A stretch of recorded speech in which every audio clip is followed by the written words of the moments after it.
Welcome to the final Siren. It's not Duck, this time it's Oz and Bretto. G'day, And how are we? if we can't tell here with the noise, the buzz, mate, the mighty Fremantle Dockers are on the board, buddy, with a sensational win. This is a jam-packed room.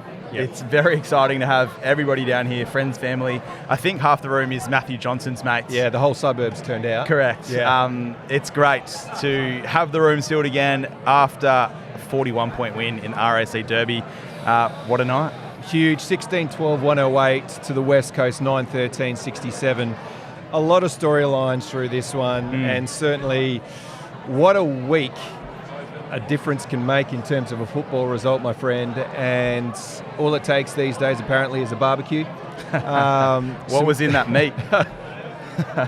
Look, Sean Darcy's carving up both off-field and on-field. I like that. Sensational. And look, a lot of subplots, and we'll probably run through it, but it's just great to see the boys up and about and get reward for effort. And if you look through the first few rounds, you know, we were smashed around clearances in the first two rounds, -9, -15 first two rounds. We finally get on top in this game. Contested possession, again, something that we're trying to work on. And then in the end, what we finally see is that efficiency in inside 50s. And you were talking about it before we actually started recording. Once we started kicking efficiently inside 50, the forwards just look amazing with their movement. And it was just on like Donkey Kong early. Caleb Sarong, best on ground medalist. Yeah. He, I thought, was amazing going inside 50. Led the way really well. Ended on 35 disposals. Yeah, what crazy. a game. Had a Crazy. quarter in the second where himself, Brayshaw, Sukowski all had 8 disposals each. They really led the charge in that third quarter where we could have played, I think, a bit better, and we let West Coast play on their terms a little bit. Sarong still had 11 disposals there. But talking of subplots and what a week, you know, what a difference a week can make. I think Luke Jackson's start to the game probably resembles that more than most. Yeah, look, definitely. And, you know, there's been a lot of stuff touted in the media about almost here, almost there. And it was great to see an early goal, and he was up and about early. And I think he always goes about his business the way he goes about his business. I think that changed it all. You know, aggressive in the tackles and everything. But to see that first goal go through, and was it a bit of a flower bag? Yeah, but, you know, guess what? At the end of the day, that was just the trigger point for me. And certainly good to see him taking some of those big pack marks too. Oh, boy. And you could see how much that goal did mean. The boys swarmed him, attacked him, really. He started that first centre bounce in the middle, and that was one thing I really enjoyed with our centre bounce attendees this tonight. It looked different every single time. How did you like the start where Jackson goes straight to the middle? Yeah. I'm like, this is tasty. Yeah. This is tasty. I just liked the mix. And he, to given point, you had Switkowski running through. James Aish, I thought, had a really nice game. Yep. Luke Jackson tag teaming with Sean Darcy, and then Brayshaw Sarong doing their usual things. Jago Mira, I thought, really picked up in the second half as well.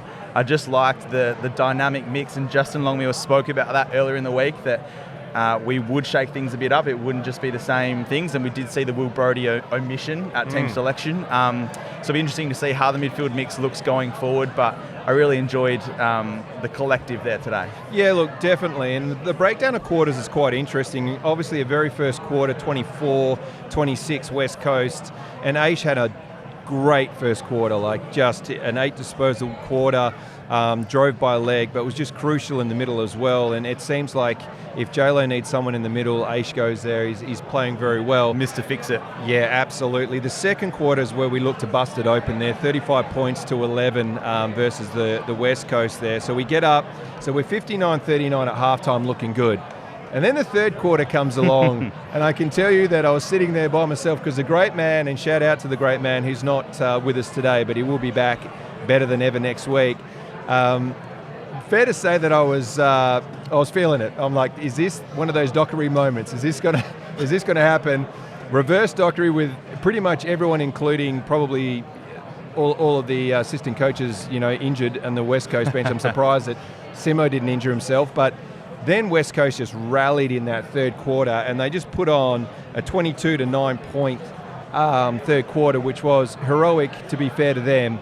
And then obviously we ran over them in that fourth quarter. And that's the thing. Respect to West Coast for keeping up their pressure and their run, despite injuries to McGovern, Witherden, Cripps, Shuey, then Liam Ryan late in the third, and he tried to come back on in that fourth, but you could see he was affected. But and I think today showed us we aren't the finished product. And I would have liked us to see us take advantage a bit more of those injuries and run away with it. And we did late. We put the pedal down late. But West Coast, with basically no bench, they put up still a pretty big second half. Yeah, it was huge. It was interesting sitting next to Mark Lacroix up in the box. He was getting pretty itchy. I'd say he'd probably want to get out there. But, going back to it, from little things, big things grow. And when you look at the Fremantle performances over the weeks, there's just been little things to sort of hang your hat on here and there. And today I thought, I understand the third quarter's not great, but that second quarter was huge, so that was fantastic. So the second quarter really set us up.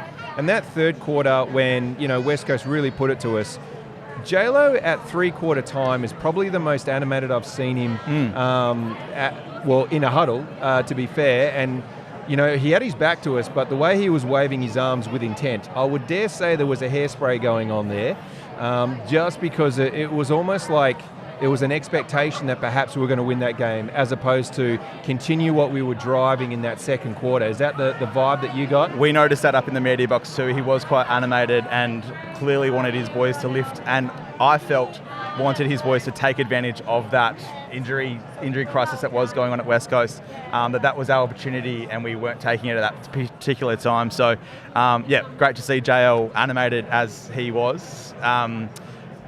Look, I want to talk about Michael Walters. I know you're probably going to get to it, but Michael Walters, electric. Threw his body around the contest. 4 goals. I thought 4 goals, coming off the back of his 2 goals as the super sub last week, back in the best 22 for the first time this season.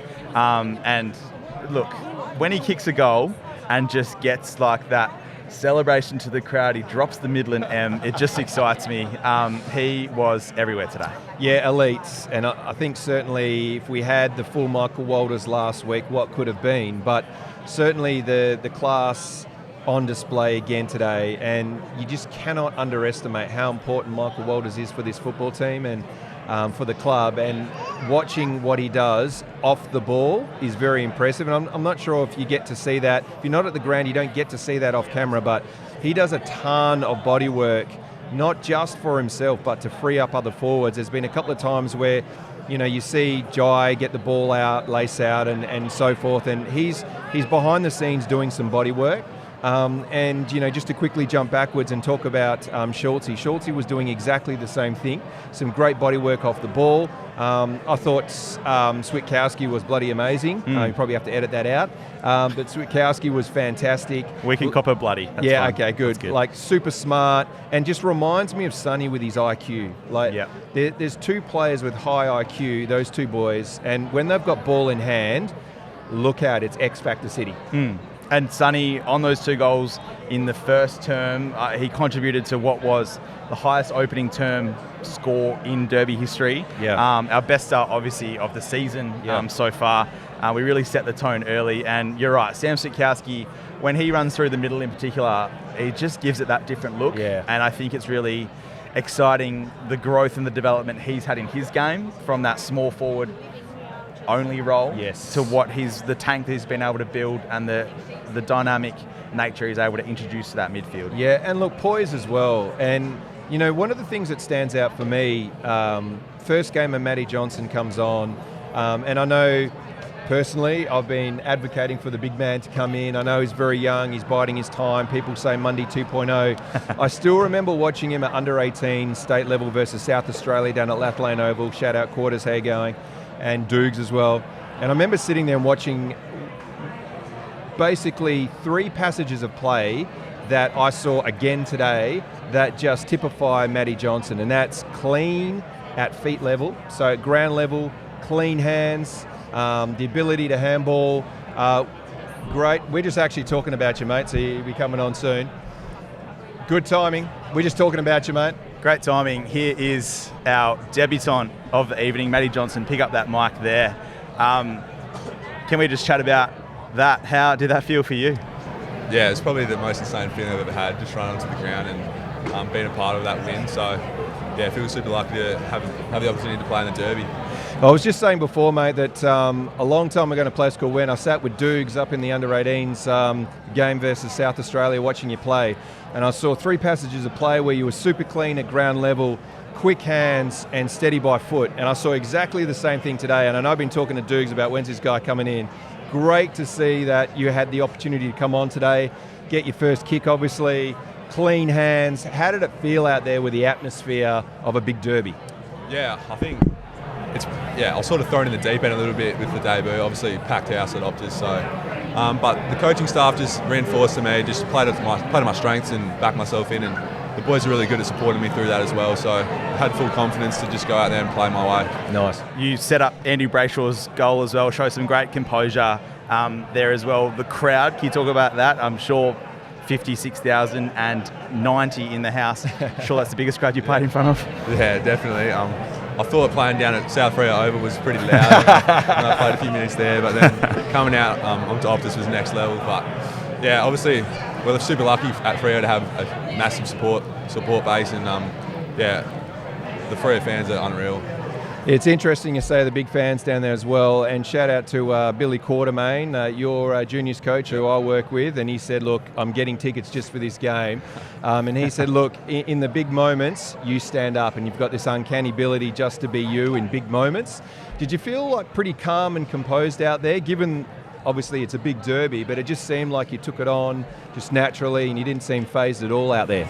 Yeah, I think coming on, like when I first heard I was coming on, a couple of the lads like Switter said to me, just you'll feel the pressure, like there's a lot of perceived pressure out there, but you actually have more time than what you probably think. So yeah, just being able to stay composed with the ball and back myself in, and understand that I can take on a tackle if I need to, and just make the right decision. Nice. You can see behind us the numbers of people in the room here. Would it be accurate to say that half of them are your mates?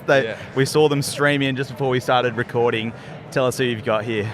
Yeah, so I've got 15 of my best mates from all walks of life, like school, and I grew up with some of these boys I've known since I was like in kindergarten and that, and to have those boys supporting me along my whole journey with my footy, and they've come to countless games, and hopefully they'll come to a lot more to come as well. And the jumper presentation pre-game, given to you by Hayden Young. Tell us about your relationship with Youngie, and also you had your parents, and was your pop in the room as well? Yeah. So I had my mum and dad, and my sister Kate, my granddad, and 2 best mates, Harry and Jacob. And then having Youngie present my jumper when I first got drafted to the club, moved in with him, Chappie and Liam Henry. So those boys in particular sort of were the first friends I made at the club, and to have Youngie present my jumper, and it was a super special moment because obviously I'm really close with him, and it was pretty special. Nice. Look, mate, there's been a lot of talk about this barbecue at Sean Darcy's place. We've been speculating what the meat was. Was it slow cooked? The sausages, who knows? But obviously we need more barbecues. With all the people here, is it going to be at your place or what? What's the story? We've actually got a pretty nice pad at the moment down in Adelaide, so I've got my old man's barbecue out the back, so I might have to fire it up next week. We spoke earlier, just before you joined us, about Luke Jackson's week as well. A big week for him, personally, with a bit of media scrutiny and whatnot. But Dogger, though, opened, set the tone, kicked the first goal. The boys got around him, had a great game today. Just tell us about Dogger and how the boys got around him this week.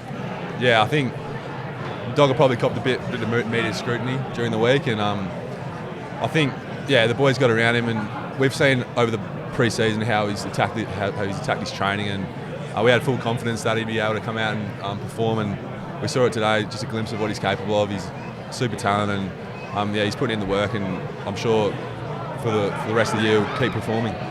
Now, it's almost full circle. The first day, obviously, you got drafted, and then I'm on the phone hassling Dukes for an interview, and there you were.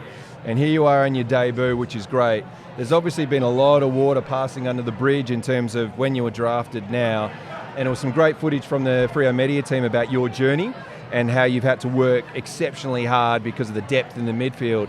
Talk us through a little bit of that in terms of resilience and how you've had to work from the get-go, from being drafted and then finally to your debut. Yeah, I think when I first got picked up, I was sort of pretty well touted, I'd say. And then you kind of expect that it's just going to all fall into place a bit, and I sort of had to have that reality check. Like, you got to really work hard when you get on the list, and nothing's given to you. And had an injury setback as well last year, which sort of taught me a lot about myself and not taking it for granted and making sure that you come to the club every day and you've got to give 100%. Otherwise, you're not going to get rewarded. So I think along that long journey to get to my debut, I definitely took a lot of lessons from it, and it makes it feel even more special to finally get the opportunity. And you spoke earlier in the week about David Mundy's influence last year. Tell us about Dave and maybe some of the other boys through that midfield mix that have really guided your development over the last 24 months. Dave's an unreal person, and being able to have the support of the playing group as a whole, and the midfielders, they all want to see me play my best footy and throw their arms around me and support me, and they've always tried to get the best out of me and push me. So Dave was a great support for me, and all the boys in the midfield, unreal. I guess for me, man, I'm curious to know where you think your best footy lies in terms of a position. Like, where do you see you really making a mark for this football club? Speaking with JL, I think he sort of sees me as an inside mid, and I think that's probably my best position, being able to use my hands and composure in traffic and bring my teammates in the game. So long term, I love to be a midfielder, but at the end of the day, it's just whatever role the team needs, I'm more than happy to play. We're going to let you go so that you can celebrate with your mates, but it'd be remiss of us, I feel, not to ask about Michael Frederick's flip at the end. Talk us through that. I was actually blown away. I've never seen him do it, and he's just pulled it out in front of 57,000, but it sort of speaks to the athlete he is. He's a freak of nature. And definitely got the boys up and about. So confirming, not rehearsed, you haven't seen it during the week. I reckon he was just pent up with energy. Yeah, I think he was just jacked out of his mind when he kicked that. It was pretty funny. Johnno, mate, a wonderful debut coming on for that last quarter. Hope it's the start of a wonderful career for you. So thank you for joining us. Yeah. Pleasure. Thanks, guys. Thanks, mate. Cheers. Thanks, mate. Oz. Well, mate, emotions. And as they say, and I've said it probably 3 or 4 times already in the pod, what a difference a week makes in footy. And, some people say it's never as good, it's never as bad, but right now it is very good. I'm just eyeing off Emma Driscoll, who's the club's resident back flipper. Right, okay. I'm wondering whether we should get a comment from her on Freddy's flip. Emma, can you sit down for a second? Why? I want to ask you one question. This is a bit unorthodox, Oz. I love it. I have one question for you. Yes, Brett Rakiki. Do you know what it's going to... I feel like you might know what it's going to be about. I have an idea as well. Michael Frederick flip as the club's resident back flipper. I want your thoughts. I bloody loved it. Us girls absolutely went off in the crowd tonight. I had my head in my hands. Celebrated first, and then I critiqued it a little bit. Not going to lie, Freddie. Okay, so does he have some points taken off? What has he done wrong? Yeah, well, I think, to be honest, it was more of a half kind of no-handed cartwheel, back flippy thing. Like, legs together, tuck and roll, Freddie, tuck and roll. Tuck and Still roll. stunning, and he kicked an amazing goal, so why not? I loved it. Thank you, Driscoll, for your feedback. Thanks, Brett. Okay. I love it. Anything more from you? Look, I'm just so pumped that we're on the board, played some great footy and some exciting times ahead and some great things to work on, but isn't it just great to see the boys up and about, to see a debutant, and there's so many positives to take out of this. I'm really looking forward to the Purple Rain pod on Monday, mate, because it's going to be super positive. Yep. Don't have to fish for things to be positive, mate, because there's too many things to talk about. So, I'm flying with the team on Thursday off to Adelaide, a week in Adelaide. Radelaide. Yeah. Looking forward to City of Churches. the City of Churches. Yes. There's a lot of ovals in Adelaide too. When you fly in, the two things you notice is churches and just sporting grounds. Yeah. Adelaide, round 4. Gold Coast for gather round in round 5. Yep.